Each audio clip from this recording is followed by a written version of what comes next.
वालेकुम स्टूडेंट्स।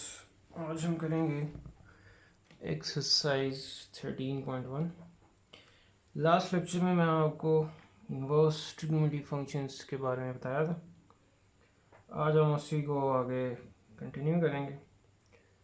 तो पहला क्वेश्चन है section 13.1, without using calculator find the values of these functions.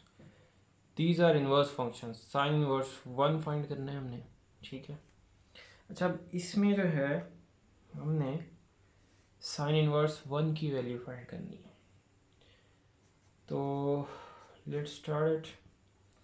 तो क्या करेंगे, सबसे पहला हम क्या करेंगे, स्टेप करेंगे कि ये जो साइन इनवर्स है 1, इसको हम सपोज कर लेंगे y के इक्वल।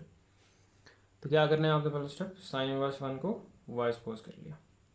अब हम इसको जब लेफ्ट हैंड साइड पे ले आएंगे तो साइन ऑफ y किसके इक्वल हो जाएगा, 1 के। मतलब साइन इनवर्स लेफ्ट साइड पे लेके जाएंगे तो ऑब्वियस बात है ये हो जाएगा साइन इनवर्स का साइन बन जाएगा। डेफिनेशन अप्लाई की हमने लास्ट लेक्चर में, मैंने बताया था कि sine x is equal to y, तो x इज इक्वल टू किसके आ जाएगा, साइन y के। तो सिमिलर वे में हमने वो डेफिनेशन यूज़ की है। अच्छा, अब हमने चैप्टर 9 में ये कुछ वैल्यूज़ याद की थी। अब हमने ये देखना है कि साइन की वैल्यू किस एंगल पर 1 होती है जी। तो हमें मालूम है कि साइन 90 पर किसके इक्वल होता है, 1 के इक्वल होता है। तो यहाँ से हमें इस इक्वेशन और इस इक्वेशन को ज़रा कंपेयर करें। तो यहाँ से हमें क्या मिलेगा जी, साइन यहाँ पे इक्वल टू 1 तो इट मीन्स कि y किसके इक्वल आ जाएगा, y इक्वल आ जाएगा जी किसके, π/2 के। जी समझ आ गई। इसको हमने कंपेयर करना है इसके साथ। तो अगर y इक्वल है π/2 के, तो साइन इनवर्स 1 हमने किसके इक्वल रखा हुआ है, ये हमने y के इक्वल रखा है। तो साइन इनवर्स ऑफ 1 किसके इक्वल आ गया, π/2 के। तो ये है जी आपके पास साइन इनवर्स 1 की वैल्यू। जस्ट आपने प्रीवियस वैल्यूज़ को याद रखना है। टेबल हमने पढ़ा हुआ है एक, उसमें हमने वैल्यूज़ याद की थी, तो वो वैल्यूज़ आपने यूज़ करनी है, ठीक है। तो एक और कर लेते हैं, जैसे ये फिफ्थ पार्ट है कॉज इनवर्स 1/2। तो क्या करेंगे हम, पहला स्टेप कॉज इनवर्स 1/2 को हम y सपोज कर लेंगे। डेफिनेशन लगाएं, कॉज y किसके इक्वल आ जाएगा, 1/2 के। नाउ अब ज़रा अपनी मेमोरी को रिवाइव करें और देखें कि कॉज की वैल्यू किस एंगल पे 1/2 आती है। तो कॉज की वैल्यू जो है ये 1/2 किस पे आएगी जी, हमारे पास 60 डिग्री पे। तो इसको हमने रेडियन में लेने जाना है। तो 60 डिग्री होता है π/3। तो कॉस 60 पे आ गया 1/2। कंपेयर किया तो यहाँ से y की वैल्यू क्या आ गई, π/3। तो इसका मतलब क्या हुआ कि कॉस इनवर्स ऑफ 1/2 किसके इक्वल आ गया, y के। और y किसके इक्वल है, π/3 के, ठीक है। तो ये आपको इस तरीके से इसकी वैल्यूज़ फाइंड करनी, ठीक है। तो ये तकरीबन सारे क्वेश्चन इसी तरह हैं फर्स्ट पार्ट के, ठीक है। तो ये फर्स्ट क्वेश्चन के बाद मैं अब करूँगा थर्ड क्वेश्चन। सेकंड नहीं करेंगे, सेकंड इसके बाद करेंगे। ये इस वजह से करवा रहे हैं क्योंकि फर्स्ट क्वेश्चन और थर्ड क्वेश्चन ये लिंक्ड हैं, एक जैसे हैं ऑलमोस्ट। अब इसमें दो फंक्शन आ गए, एक इनवर्स फंक्शन आ गया और एक ट्रिग्नोमेट्रिक फंक्शन आ गया। तो cos of sine inverse of 1/2 square root, ठीक है। अच्छा, अब इसके बारे में याद रखना है, ये 2 स्क्वायर रूट होता है, it is not under root. Square root और अंडर रूट में से एक वर्ड गलत है जो कि है अंडर रूट। अंडर रूट का कोई मतलब नहीं होता, स्क्वायर रूट का मतलब होता है पावर 1/2, ठीक है। तो आपने इसको स्क्वायर रूट बोलना है, अंडर रूट नहीं बोलना, ठीक है। चलें जी स्टार्ट करते हैं। आपने इसकी वैल्यू फाइंड करनी है। इसमें आपका ये जो आ रहा है इन्वर्स फंक्शन, आपने जैसे पहले क्वेश्चन में किया था, इसको आपने वाई सपोज कर लेना, ठीक है। तो यहाँ से साइन वाई किसके इक्वल आ जाएगा, 1/2 स्क्वायर रूट के। अब पहला क्वेश्चन है सेम सारे का सारा। अब आपको पता है ये साइन की वैल्यू किस एंगल पे 1/2 स्क्वायर रूट आती है जी, 45 पे। तो 45 पे आता है जी 1/2 स्क्वायर। तो यहाँ से हमने कंपेयर करने के बाद y की वैल्यू निकाल ली π/4। अब हम इसको कंसिडर करेंगे पूरे वाले फंक्शन को। नाउ आप देखो जी, cos of sine inverse of 1/2 square root हमने फाइंड करना है। अब देखें इसकी वैल्यू हमने क्या सपोज की है, y। ये वैल्यू किसके इक्वल है, y के। अब y की वैल्यू क्या आई है, π/4। तो cos π/4 कितना होता है, cos π/4 भी होता है 1/2 स्क्वायर रूट। तो क्या आंसर आ गया जी हमारे पास, cos of sine inverse 1/2 square root का आंसर क्या आ गया, 1/2 स्क्वायर रूट, ठीक है। तो ये इसी तरह आप ये 6 क्वेश्चन करते हैं। क्या करना है, इन्वर्स वाले को y रख लेना, ठीक है। ये अब -1 आ गया, तो tan ऑफ y किसके इक्वल आ गया, -1 के। अच्छा अब हमारे पास देखो जी tan कहाँ पर -1 होता है, आपको मालूम है ना, 11 चैप्टर किया है। tan का पीरियड होता है 180, ठीक है। तो आप पहले तो देखो जी tan 1 किस एंगल पे होता है, 45 पे 1 होता है। अगर तो एंगल फर्स्ट क्वाड्रेंट में होता है तो पॉजिटिव आना था आंसर। इसका मतलब है ये एंगल सेकंड क्वाड्रेंट में चला गया, तो इसका मतलब है ये -45 है। तो -45 या दूसरे लफ्ज़ों में मैं ऐसे कहूँगा कि 45 जो है वो सेकंड क्वाड्रेंट में कितना होगा, या भी हम इसको ऐसे लिख लेते हैं, tan -45 पे कितना होगा, -1, ठीक है। ये लास्ट में बता देता हूँ इसको आप कंटे, वैसे इसमें इसको ऐसे ही करके हम इजीली कर सकते हैं। तो यहाँ से हमें किसकी वैल्यू मिल गई, y की वैल्यू आ गई -π/4। अच्छा ये तो हुआ जी नेगेटिव। अब आप इसको पॉजिटिव बनाना चाह रहे हैं ना, क्योंकि पीरियड है tan का 180 पाई। तो आप ऐसे करें, इसके अंदर ना पाई प्लस कर दें, ये कितना आ जाएगा, ये आ जाएगा जी 3π/4, मतलब 135 डिग्री। 45 सेकेंड क्वाड्रेंट में बनेगा जाके 135 डिग्री या 3π/4।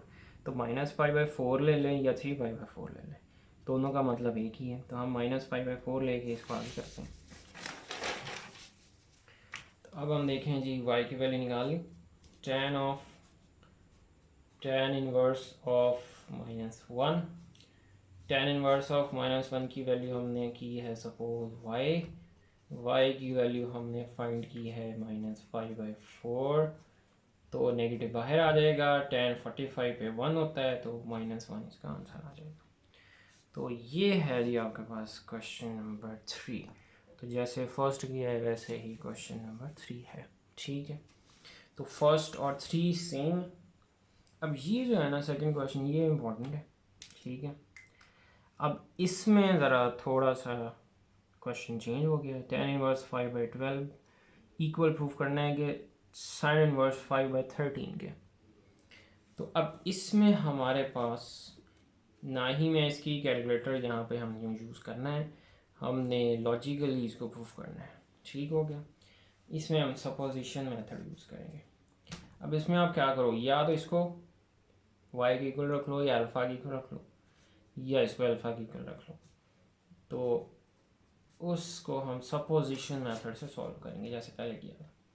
अब ऐसे करें, चले मैं ज़रा अल्फ़ा यूज़ कर लेता हूँ। Let alpha is equal to sine inverse को मैं ले लेता हूँ अल्फ़ा। तो साइन ऑफ अल्फ़ा किसके इक्वल आ गया, 5/13। तो ये मेरे पास एक वैल्यू बन गई, ठीक हो गया। अब मैंने ये सपोज कर लिया। अब हमने इसका टारगेट सेट करना है। अब हमारा टारगेट क्या है, मतलब हमने फाइंड आउट क्या करना है, साइन अल्फ़ा है 5/13 के इक्वल, अल्फ़ा इक्वल है दिस। अब ये सिर्फ आपको समझाने के लिए यहाँ पर मैं रफ में करूँगा। देखो जी, इसको आपने क्या सपोज कर लिया, ये जस्ट आपने ना रफ पे करना है, जस्ट देखना है हमारा टारगेट क्या है, फाइंड क्या करना है। ये मैंने सपोज किया अल्फ़ा साइन इनवर्स 5/13, यहाँ से tan ऑफ अल्फ़ा किसके इक्वल आ गया 5/12 के। तो ये बेटा हमारा टारगेट है, मतलब हमने फाइंड क्या करना है, tan अल्फ़ा फाइंड करना है। क्या फाइंड करना है, tan अल्फ़ा। ये इंफॉर्मेशन मौजूद है, साइन अल्फ़ा मालूम है, तो आपको मालूम है कि tan ऑफ अल्फ़ा किसके इक्वल होता है। तो ये हमारा टारगेट है, we have to find tan of alpha और which is equal to sine of alpha over cos of alpha. अब हम देखेंगे नेक्स्ट, साइन अल्फ़ा मालूम है, कॉस अल्फ़ा मालूम नहीं है, तो हमने आइडेंटिटी यूज़ करनी है। Cos square alpha equal to आ गया 1 माइनस साइन स्क्वायर अल्फ़ा।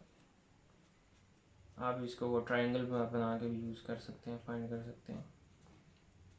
तो इसको आप सिंप्लीफाई करें, ठीक है।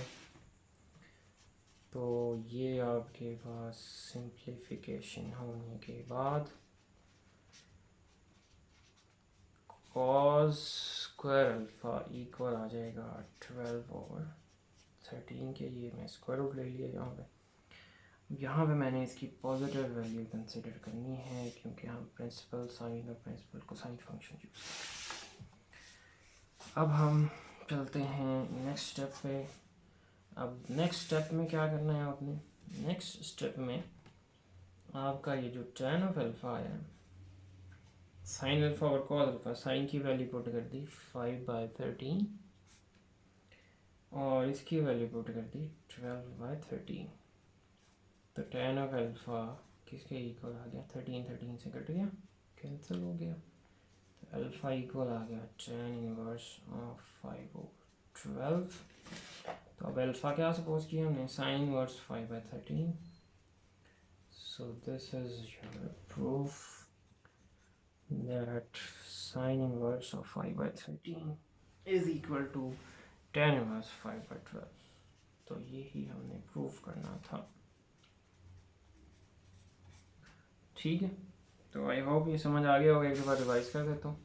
आपने किसी एक को अल्फ़ा रख लेना है, ठीक है। तो यहाँ से साइन अल्फ़ा की वैल्यू, उसके बाद आपने टारगेट बनाना है, यहाँ पे अल्फ़ा रख दिए। ये फंक्शन इस तरह इन्वर्स की बगैर लेके आना ताकि हमें वैल्यू पता चल जाए। हमने tan अल्फ़ा फाइंड करना है, साइन अल्फ़ा है, कॉस अल्फ़ा ले लेना, ट्रायंगल बना लें, ठीक है। तो ये आपका कॉस अल्फ़ा की वैल्यू आ गई 12/13। तो अब आपने ये वैल्यू पुट कर देनी है और इसको सिंप्लीफाई करते हैं, ठीक है। ये है जी आपका first part. Third part same है, ठीक है, ये आपके भरोसे छोड़ा जाता है। अब मैं सेकंड पार्ट करता हूँ। अब यहाँ पे एक सिचुएशन आ गई है 2 इंटू कॉस इनवर्स 4/5 को प्रूफ करना है इसके। अब इसमें जो सबसे आसान सी चीज़ होगी, आपने जब भी आए 2 इंटू कॉस इनवर्स या कोई भी इनवर्स फंक्शन, तो आपने कोशिश करनी है कि जो कॉस इनवर्स 2 के साथ जो कॉस इनवर्स पड़ा हुआ है उसको आपने अल्फ़ा रखना है। समझ आई बात? जो 2 के साथ फंक्शन होगा उसको आपने सपोज करना है, इसको नहीं करना, क्योंकि अगर इसको करेंगे तो हमारा फिर वो हाफ एंगल में आ जाएगा आंसर, फिर हमें हाफ एंगल वाले फंक्शंस बनाने पड़ेंगे। अगर इसको रखेंगे तो हमें डबल एंगल है, डबल वाले आसान है फाइंड आउट करने में, उसके फार्मूलाज हमारे पास मौजूद हैं। हाफ एंगल के लिए कन्वर्जन करनी पड़ेगी, तो आपने 2 के साथ वाला जो भी फंक्शन होगा उसको अल्फा रख लेना। तो ये आपके पास आ गया cos of alpha equal to 4/5। अब हमारा टारगेट क्या है, हमारा टारगेट बनाते हैं 2, ये अल्फ़ा आ गया और साइन इनवर्स को लेफ्ट साइड पर ले जाए। तो what is our target, this is our target, sine 2 alpha find करना है, ठीक है। तो we have to find sine 2 alpha.